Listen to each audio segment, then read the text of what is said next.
ضيوفنا الأعزاء، أهلا وسهلا ومرحبا فيكم في برنامج ديوانية نحن تراثنا. من خلال هذا البرنامج نستضيف شخصية مميزة في مجال التراث، ونسعد اليوم باستضافة الرئيس التنفيذي لهيئة تطوير بوابة الدرعية الأستاذ جيري بعنوان الدرعية حلم المستقبل. Hello everyone.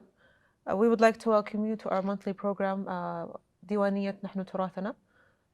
This program aims all segments of the community to raise awareness towards cultural heritage and promote different domains. We are always pleased to host a guest who contributes in raising awareness and preserving heritage. Today, our guest is a successful leader with an experience of 50 years in the field of tourism and hospitality, with an accomplishment and achievements recognized globally. He was the founder and CEO of Morgan's Hotel Group, Director of Operations at Sunset Resort, Chairman of Kresner Entertainment Group, President and CEO of IMG Artist, and Vice Chairman of Forbes Travel Guide, Mr. Gerard Enzirello. Assalamu alaikum. Wa alaikum salam. Mr. Gerard, or do you prefer to be called Jerry? I prefer Jerry. My friends call me Jerry, so you're my friend, so please. Thank you. So in June 2018, you were appointed by His Royal Highness Crown Prince Mohammed bin Salman to be the first CEO at Dar'iyya Gate Development Authority. And we're pleased to talk today about the Dar'iyya Gate and its role in preserving cultural heritage. First of all, we'd like to start off with asking you, what was your knowledge about Dar'iyya Gate or Dar'iyya before you became the CEO? Well, thank you, and it's a great pleasure to be with you, especially in this beautiful and historic building. So thank you for having me. Yeah. Many years ago, when I was president of Kresner, 23 years ago, now 24, I came to the region to build a resort in Dubai. But I've always had many Saudi friends, and my Saudi friends are very special because, as I want everybody to know all over the world, the Saudis are warm, kind-hearted, beautiful people. So one of my friends was from Dar'iyya many years ago, and I came to study Dar'iyya now 24 years ago, and I have the pictures when it was not in the shape that it is now, and that's why all praise must go to the custodian of the two holy mosques, His Majesty the King, for beginning the restoration on today. So I knew a lot about it. I always loved it. I've always had a wonderful experience in the kingdom, and that's why it meant a lot to me when Vision 2030 was produced by His Majesty and our dynamic Crown Prince, because I wanted to be part of this exciting historic period. Interesting. That would lead me to my second question. In your opinion, what distinguishes Saudi Arabia from the rest of the world? I could do a whole hour on that, Okay. but let me give a few short clips on it. One is that it is a majestically beautiful country that has authentic cultural heritage that dates back thousands of years, hundreds of years, and you know this because you devoted your whole life to cultural integrity. So it has a rich past. It is a staggeringly beautiful country in its various cultural and topographies. A lot of people don't know that it snows in Tabuk and that there's beautiful rivered valleys and canyons, not just the empty quarter, right? So with a rich cultural history, with the continuity of one family, the stability of Al Saud, the House of Al Saud for 130 years, with warm-hearted, generous, welcoming people, this makes Saudi very unique. And now it's the time for the whole world to come visit. True. Okay, previously you mentioned something about Dar'iyya being the dream. So can you tell us more about the dream and what you envision Dar'iyya Gate Authority to be in the future? Yes. Anyone that knows His Majesty the King knows him to be a very empathetic, compassionate, and great global leader. But a lot of people don't realize just how extensive his knowledge of history is. He's a great historian, His Majesty. Now, maybe that's not unusual because given the House of Al Saud and his family and his father, the founder of the kingdom. But what's very interesting is the Crown Prince, because for being so young, you'd be remarkably impressed on how strict the Crown Prince is on the preservation of unique and authentic Saudi cultural heritage. But the Crown Prince doesn't want this to be a secret anymore. Okay. He wants Durraiya, the birthplace of the Saudi kingdom, the birthplace of the Arabian Peninsula. He wants it to be one of the great gathering places of the entire world where everyone can come and see the birthplace of the kingdom, authentic Saudi culture and heritage with warm-hearted, wonderful people. And that's why he has asked that Durraiya and its master plan be created to be one of the great gathering places in the world. Can you tell us about some of the challenges Dar'iyya Gate Authority has had in preserving heritage on one hand and investing in tourism on the other hand? Yes, this is a very, very excellent question, because there is a tension around the world on the preservation of authentic cultural heritage and what happens when a lot of people come from a tourism point of view, because Dar'iyya and the UNESCO World Heritage Site of At-Tarif is not a theme park. Now, when you look at the giga projects in the kingdom, and you look here even in Riyadh on the great vision of Gadiya, which is meant to be one of the great entertainment and art capitals of the world, that giga project. Yeah. That's different. That's more pop culture, entertainment, art. Dar'iyya is cultural heritage. Yes. It's glued together by Saudi museums. People will say the past, but in order to celebrate the future, you must be grounded in your past. So there is a tension because we will welcome millions of people, but we have to preserve the culture and the buildings in the authentic Najda architecture and the authentic Najda style. And the Crown Prince is extremely strict on that. So even with this master plan, 7 kilometers, it's done in the Najda architecture with Najda materials. When people come, they will have a feeling of what Saudi Arabia felt like 300 years ago. Okay.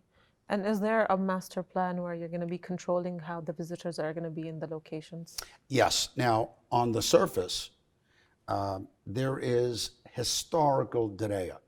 Now, if you had a necklace of beautiful jewels and one in the middle, a big one, the crowning jewel of the Dar'iyya master plan is the UNESCO World Heritage Site of Tarif. Okay. As you know, you've studied this. Almost 400 years ago now, you had 30,000 people in the Wadi Hanifa Basin living in the mud houses of Tarif. Okay. Now, if people come, you don't want to touch that. You don't want to change it. You want to restore it. You want to keep it beautiful. But it's not meant to be a theme park. Yeah. But to support that jewel, we want people to live. We want people to learn and study and have universities. We want people to explore and recreate and have hotels and have restaurants and have souks and walk and be outside and enjoy the Wadi that's thousands of years old. Okay, well, we're going to do that now in 7 kilometers, and Dar'iyya will be the largest cultural heritage city in the world. But we're building a whole city underneath the Najda city with all sustainable technologies, so people will come and go up into the city because it's meant not to have much traffic, much car traffic. Okay. It's meant to be a walking area. And the infrastructure of Dar'iyya is being stabilized by you in terms of keeping this? Yes. So one of our missions is cultural preservation. Yeah. A second key part of our message is cultural education. Okay. His Majesty and the Crown Prince want every Saudi to be reconnected to their ancestral home. Yes. We want everyone in the Gulf to come, as we say, come back home, come to Deraya, come to Taref, right? Where it all started. And then when people come from all over the world, come and see what made Saudi special. Come and see where it started, where the Arabian Peninsula started, and enjoy what we know for hundreds of years. Beauty, sharing, tolerance, festivity, joyfulness, and warmth and hospitality. So on to our next question. How do you see the merging between الدرعية as a historic site and as a touristic site? Yes, so Didea is to remind everyone on the rich past of Saudi. The master plan will transition the richness of the Saudi past, the cultural heritage, the anchor, with the optimism of the future towards Vision 2030. Okay. So we will do research, development, preservation. We will teach. We will show people Saudi authentic food from Diriyah, costuming, dance, music, arda, the whole history of Saudi Arabia and the peninsula. But then we'll also bring them into the future as 2030 develops. So we have a goal to preserve and to teach, but we also have a goal to look towards the future to welcome people for generations to come. True.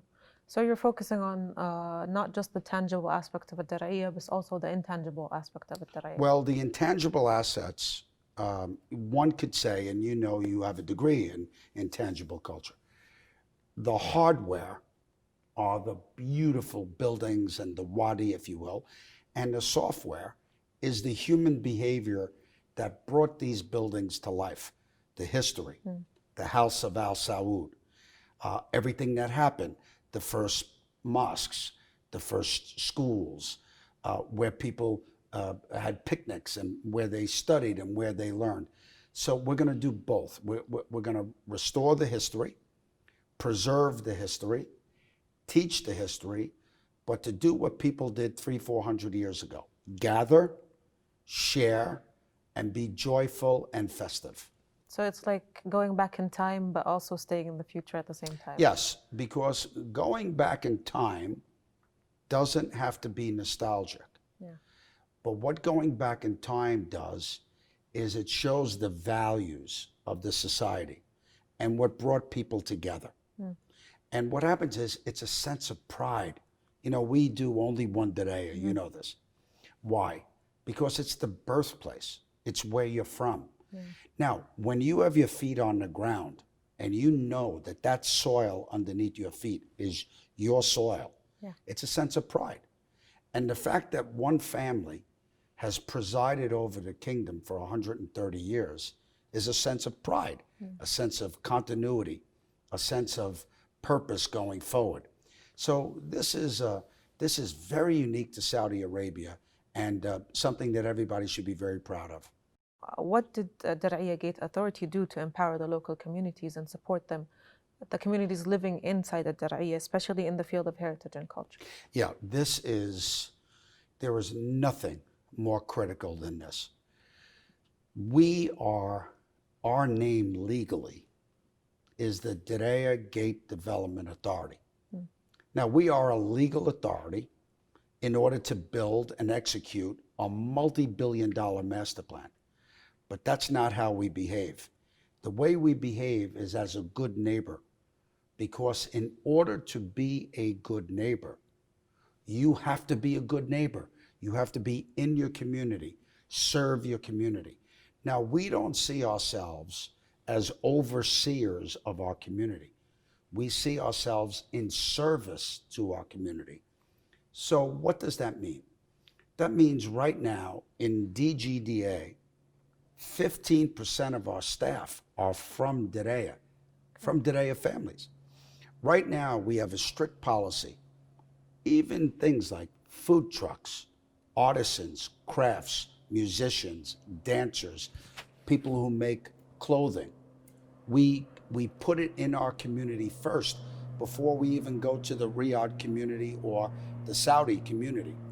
we serve our community first, and then we go out from there. So Durraya is our heart and soul, and we are neighbors. We're one and the same. But we serve Durraya. Durraya doesn't serve us. True. And what are the efforts that have you done to raise the awareness of the community about what the projects you're doing in Daraya Gate?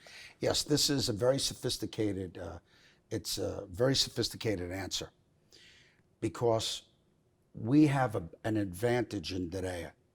The community are the nicest people, warm-hearted, generous, and welcoming people.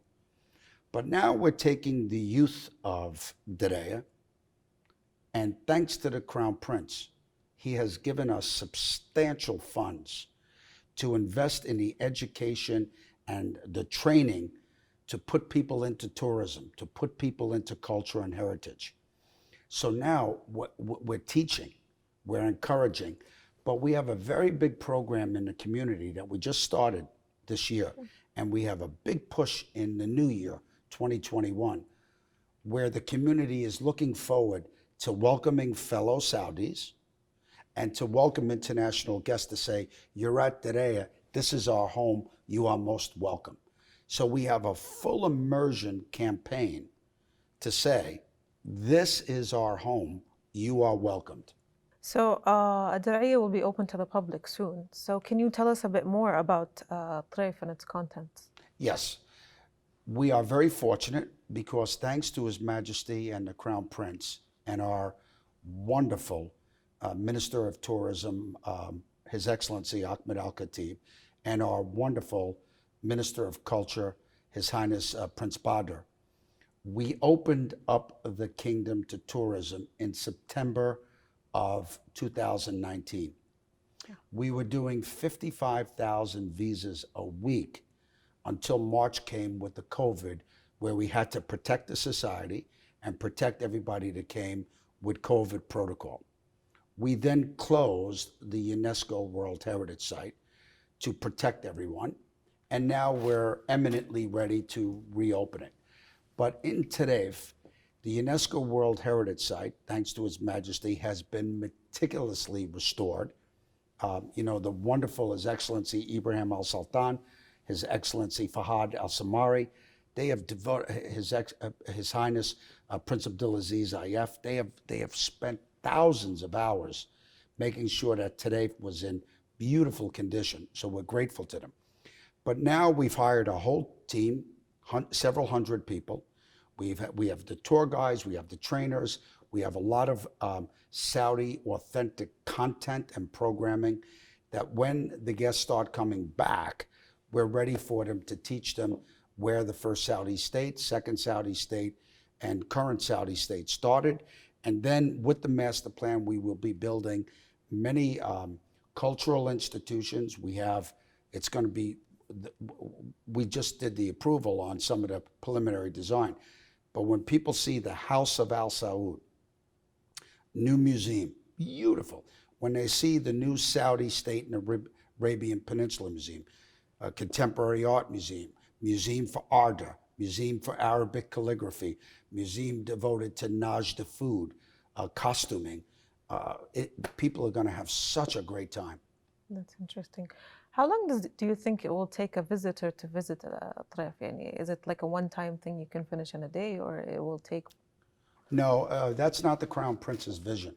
The Crown Prince's vision is to make Tarif so easy and enjoyable that people will come often. Yeah. So Tarif's principal purpose is to serve the Daraya community. So all Daraya residents do not pay to come into the UNESCO World Heritage Site. Okay. They are automatically invited. All Daraya residents. That's nice. Right. Saudis, we want them to come many times. Yeah. International visitors, we want them to come many times. We don't want you to come visit the kingdom and have, as we say, a bucket list. I've been there, no need to go back. We want you to be so happy that the restaurants are great, that the museums are great, that the cultural institutions are great, that there's a reason to come back. Now, if you have just a little bit of time, and you come to Riyadh on business, and you see all the new businesses, foreign businesses, domestic businesses investing in Saudi now, and you want to come for an hour, 2 hours, 3 hours, you're most welcome. You'll have a great time. Yeah. If you want to come for a day, there's a full day program. But you can come to Durraya for a week and have a great time. That's good. Are there hotels in Dar'iyah? Yes, there are 20 new hotels programmed. Okay. We have the first one, which is our Samhain Heritage Nuzul Hotel, built in the Najda architecture, 143 rooms. We've dug the hole, we're developing it, and that will be ready in early of 2023. So it's an old building being restored? No, brand new, but in the Najda architecture with all the mud. Okay. I mean, classic Najda architecture. Now we have a district called Al-Bajeri district. Okay. This district will be finished where the Dar'iyah community, the Saudi public, and all international visitors can come and see 22 new restaurants, beautiful walking esplanades in the Wadi Hanifa, horse trails, jogging trails, bike paths by next November, December of 2021. Okay, that's nice. So these tourism projects, do you think they have a role in raising awareness towards culture and heritage? Yes, and that's our principal mission. There is a saying that if there is not something there, you have to make up something. Saudi Arabia is rich in culture and heritage. So Dar'iyah's principal mission is to restore the culture and heritage, preserve it, educate, and expose it where everybody can enjoy it. Now, this is very important for the Dar'iyah community, very important for all Saudis to come home and see where the kingdom started. Mm-hmm. Very important for the GCC to see where did the Arabian Peninsula start, and to now have people come to reverse even some stereotypes that no, Saudi Arabia is just deserts, just camels. No, this is a very beautiful, rich country. Come see the Red Sea, come see Taif, come see Al Suda, come see Al Ula, 5 UNESCO World Heritage Sites. And as you know, thanks to the Saudi Heritage Preservation Society, we will have many more. Inshallah. Okay. Can you tell us a bit about the vision of the chairman, His Royal Highness Prince Mohammed bin Salman, and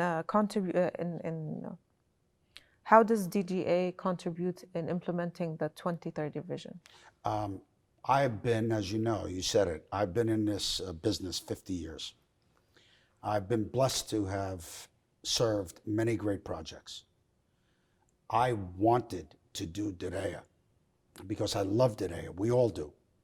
And it's the birthplace of the Saudi kingdom. So when His Royal Highness the Crown Prince asked me to have the privilege to serve as CEO, to represent the Dar'iyah community, to be the custodian of this unbelievable place, I said, Your Royal Highness, there's nothing that would be a greater honor than to do this with you and to work towards Vision 2030 to make it one of the great gathering places. But he is an amazing chairman. He's chairman of the Dar'iyah Gate Development Authority. With all he has to do, 80, 90 hours a week, 100 hours a week, do you know he approves every rendering, he approves every design, and he knows it better than we do because he loves it. Like His Majesty, they love it. So that makes us love it. Yeah. And he's a strict boss. He's very strict on culture, heritage, and on even sustainability. And that he wants people to come and have a good time. But he wants us to serve our community, to be good neighbors. He wants every Saudi citizen to be reconnected with their home. He puts his hand over his heart all the time when he talks about Dar'iyah. He does this all the time, right? Because he loves it. And then to welcome people from all over the world. True. We finished our questions. We can head to the questions of the people online. Good. Yeah. Good. That's my pleasure. Okay. how do you describe the secret behind the success of الدرعية? This credit, I've said it before, the secret to the success comes down to something that very few people talk about: love. Love. His Majesty's love of Dowriya and the Crown Prince's love of Dowriya. Their devotion to the preservation of Saudi cultural heritage, and they've given us all the resources to make Dowriya one of the great gathering places, and they've given us all the resources to develop the young Saudis into their leadership positions. 81% of our staff are Saudi. 36% are impressive rock star Saudi women like yourself. 16% of our staff are women, Saudi women are in management, and 15% of our staff are from Dowriya. That's nice. Tell us a funny story that happened to you when you joined Dowriya Gate or throughout your period there. Yes, there's so many. You know, we're very, very lucky because a lot of people don't know this, but the Crown Prince has a great sense of humor, right? So we are developing now an ice cream stick out of healthy yogurt, Okay. but shaped like the Salwa Palace. Okay. We're going to introduce it in 2021. So the Crown Prince made a historic visit to China, and he went on to the Great Wall. And what happened was that he was pointing to something and had his finger up like this. So he's very busy. So we had a wonderful meeting with him, and he was in a great mood, which he is with us always, right? And we said, you know, Your Royal Highness, you work so hard. You have so many things you're doing. To go to China, to be at the Great Wall, and to say, only one Dowriya, right? So he just loved it, right? But then the next month, we had another meeting with him, and we put the ice cream stick in his hand, photoshopped. Yeah. So, you know, you can do that with him because he has a great sense of humor. And nice. Believe it or not, we have a lot of fun at Dowriya. You know, I mean, it's hard work because we're building at a very fast pace, but we have a lot of fun too. I think from what you're saying, I see passion and love for Dowriya, which is very obvious from your answers and from the team we've met previously. Another question we have is, how do you describe Saudi youth? Yeah, this is my favorite subject, huh? You know, many people say to me, why did you come to Saudi at this point in your career? And I say to them, because I love Dowriya, and I believe in the Crown Prince, and I believe in Vision 2030. It's a fact that I love Dowriya, and it's a fact, but I'm really here primarily for the Saudi youth. And my staff will tell you that I'm here to empower the Saudi youth to be the best possible version of themselves, because they're going to play an immense role in the Vision 2030. And I say to my beloved colleagues every single day, invest in yourself. An investment in yourself is an investment in the kingdom. And the Crown Prince has given us big resources.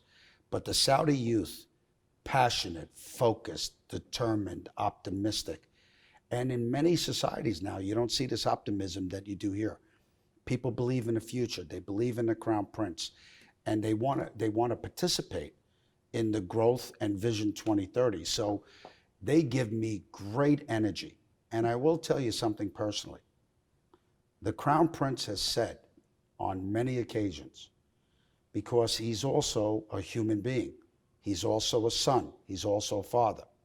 But the Crown Prince has said on several occasions, one thing my father has always taught me, His Majesty the King, is to surround yourself with passionate people. Sure. And the Saudi youth are the most passionate and focused of anywhere in the world. I think you've said this a few times, but people want to know what's the secret behind الدرعية. Yes, we say والديوانية, but we say it for a few reasons. First of all, it's the birthplace. Number one, it started. It's the birthplace of the kingdom. We say والديوانية because we see ourselves as one kingdom, one family, House of Al Saud, one kingdom, one people, one culture, one person to welcome you. Yeah. We see ourselves as individuals. We see ourselves as the one to set the example. But most importantly, we see the one as a sense of pride, because there may be two of that, three of that, four of that. There's only one Durraya. Okay. Okay, does DGDA have projects related to entertainment within the master plan? Yes, there's quite a bit of entertainment, because the Crown Prince feels deeply that a vibrant society has to be entertained. It's good to be entertained. Yeah. People love to be entertained. It's part of socialization. It's part of people gathering. So we're very fortunate, because I've praised a few people, tourism and culture and stuff.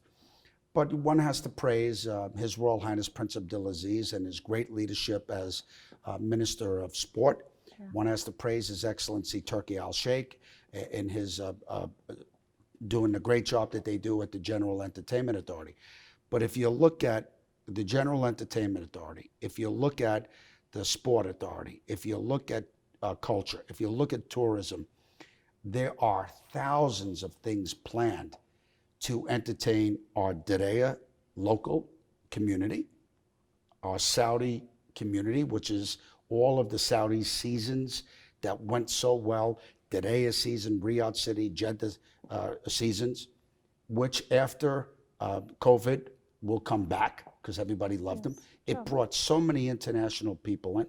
So there we have performance arenas, amphitheaters, museums, souks, hundreds of restaurants, but we're going to be doing hundreds of entertainment activities and programming as soon as the vaccine comes and the COVID comes and we know that people are safe. Yes, inshallah. And the Formula E was a good... The Formula E was a great success for a few reasons. Number one, it showed the world the streets of Durraya. It showed the world that with electric energy, right? Of course, the Formula E is the electric cars, that the kingdom was committed to alternate forms of sustainable energy, which is part of 2030, not just gasoline, not just oil. Now, we have that, but it showed a beautiful, sustainable race. People came from all over the world. We had 114,000 people. We've had two Formula E's. Prince Abdulaziz and the sport people did an amazing job. Now, because of COVID, we will do it third week of February, but we look forward to running it. And we're building a whole district around the race, similar to the streets of Monaco. Okay. And there was an interesting combination of not just the Formula E, there was also cultural programs, entertainment programs. Yes, because the big events which the General Entertainment Authority and the Sport Authority produce, they follow each other. So when you have a big sport event, you have musical events. When you have musical events, you have food events. Because these are all ways that people can celebrate, gather, and be joyful. There were one or two critics when we did the first Formula E and had all the big concerts that said, are we ready to have everybody, Durraya, Saudi residents mixed with international? Will it go well? It went beautifully well. And we did the whole Formula E, and then the next year, the whole Durraya season without any incidents. It was a tremendous success. Okay. Can you tell us about the building codes the Durraya gates are implementing currently for the restoration? Yes, there is the broader picture, because the Crown Prince sees, as we all do, a vibrant, dynamic city in Riyadh. Now, we all see, and we have all the evidence to see that Riyadh is going to go quickly from 7 million to 8 million to 9 million. It's growing at 250,000 to 300,000 people a year. So to prepare for this great city and to prepare for its future, there is now going to be, through the Royal Commission for Riyadh City, what's known as a form-based code. Okay. So the parks and the city and all the giga projects can benefit the community of Riyadh. And when people come to see the city, they'll say, wow, that's a great city, right? Now, within that, there is a form-based code for Daraya, and specifically for DGDA's area, because this area is meant to stay with the Najda architecture, right? So the form-based code now, in your businesses and your residences, you can express yourself the way you want in your house, but the exteriors now have got to be consistent with the way the city looked years ago, and we want it to have a beautiful image that when people come. So the way Knightsbridge looks in London, yeah, the way Georgetown looks in Washington, D.C., we will have our form-based code that will show the beautiful coloration, architecture, and geometric principles of Najda architecture, which is part of our culture, part of our heritage.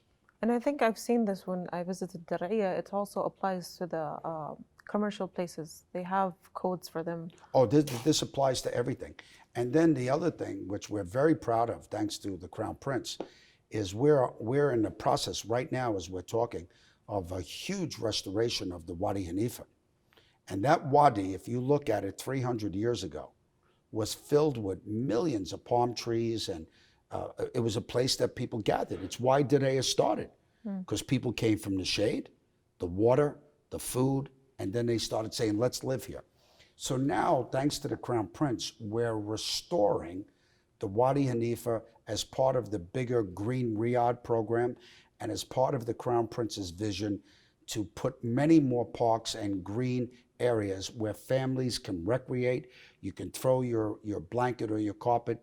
The kids can run all over the place.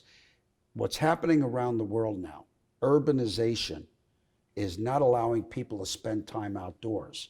And the Crown Prince wants people to go outdoors. Walk, ride a bike, ride a horse, to be outside and enjoy the weather. That's lovely.